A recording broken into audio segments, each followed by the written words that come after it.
ದೊಡ್ಡ ನಿರ್ಧಾರ. ಸೊ ನಿರ್ಧಾರ ಹೇಳೋ ಸಮಯದಲ್ಲಿ ನಾನು ಮಾಧ್ಯಮದ ಸಹಕಾರ ಎಕ್ಸ್ಪೆಕ್ಟ್ ಮಾಡ್ತಿದ್ದೀನಿ. ಮೊದಲನೇದು ಏನಂತ ಹೇಳಿದ್ರೆ ಪೊಲೀಸ್ ಡಿಪಾರ್ಟ್ಮೆಂಟ್ ಭಾಳ ದೊಡ್ಡ ಮಟ್ಟದ ಸಹಕಾರ ಕೊಟ್ಟಿದೆ, ಅದು ಯಾವುದೂ ಅಲ್ಲ. ಈಗ ಬಂದಿರೋದ್ರಿಂದ ಎಲ್ಲ ಕೇಳ್ತಾರೋ 5 ದಿನದಿಂದ ಯಾಕೆ ಕೊಟ್ಟಿಲ್ಲ ಅಂತ. ಇವರು ಬೇರೆ ಥರ ಇನ್ವೆಸ್ಟಿಗೇಷನ್ ಮಾಡ್ತಾಯಿದ್ರು. ಏನಕ್ಕೆ ಅಂದರೆ ಇದು ಪ್ರೀ ಪ್ಲ್ಯಾಂಡಾ.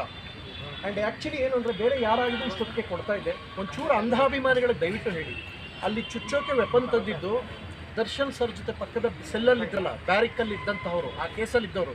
ಸೊ ಅವ್ರ ಹೆಸರು ಬಂದರೆ ಇನ್ನೊಂದು ಕೇಸಿಗೆ ಲೀಡ್ ಆಗೋ ಕಾರಣ ಕೊಡಬೇಡಪ್ಪ ಅಂತ ಸುಮ್ಮನಿದ್ದೆ.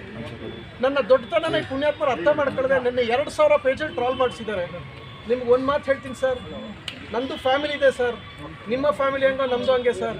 ಅದೇನೋ ಕೇಳ್ತಾರೆ ಅವರು, ಕೇಳಿಸ್ಕೊಳ್ಳೋದು ಏನೋ ಕಿತ್ಕೊಳ್ಳೋಕ್ಕಲ್ಲ ಕಿತ್ಕೊಳ್ಳೋ.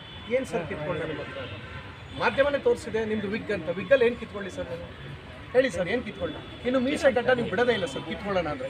ಇನ್ನೇನೋ ಕಿತ್ಕೊಳ್ಬೇಕು ಅಂದರೆ ನಾನು ಯಾಕೆ ಸರ್ ಅಲ್ಲಿಗೆಲ್ಲ ಕೈ ಯಾಕೆ ಕಿತ್ಕೊಳ್ಳಿ ನಿಮ್ಮದು? ಹೇಳಿ ಸರ್, ಯಾಕೆ ಕಿತ್ಕೊಳ್ಳಿ? ಎಷ್ಟಿದೆ ಅಷ್ಟು ನೋಡಿ ಸರ್. ನೋಡಿ ಸರ್, ನಿಮ್ಮ ಬ್ಯಾರಿಕಲ್ಲಿದ್ದವ್ರು ವೆಪನ್ ತೋರಿಸಿದ್ರನ್ನ ನೀವು ಬಂದು ಆನ್ಸರ್ ಮಾಡಬೇಕು. ಇದು ಯಾವುದೋ ಹೇಳೋಕ್ಕೆ ನಾನು ಮಾಧ್ಯಮದವ್ನು ಇವತ್ತು ಕರೆದಿಲ್ಲ ಸರ್. ಇವತ್ತು ಕರೆದಿರೋ ಉದ್ದೇಶ ಬೇರೆ ಸರ್. ಇವತ್ತು ಎಕ್ಸ್ಟ್ರೀಮ್ ಅನ್ನೋದು ಮೀರಿದೆ ಸರ್. ನನ್ನ ಪರ್ಸ್ನಲ್ ಟಚ್ ಮಾಡಿ ವೆಪನ್ ತೋರಿಸ್ದಾಗಲೂ ನೀವೆಲ್ಲರಿಗೆ ಕೂತ್ಕೊಳ್ಳಲ್ಲ, ನಿಂತ್ಕೊಳ್ಳೋಕ್ಕಾಗಲ್ಲ ಸರ್. 2 ವಿಷಯ ಹೇಳೋಕ್ಕೆ ಕರೆದಿದ್ದೀನಿ ಸರ್.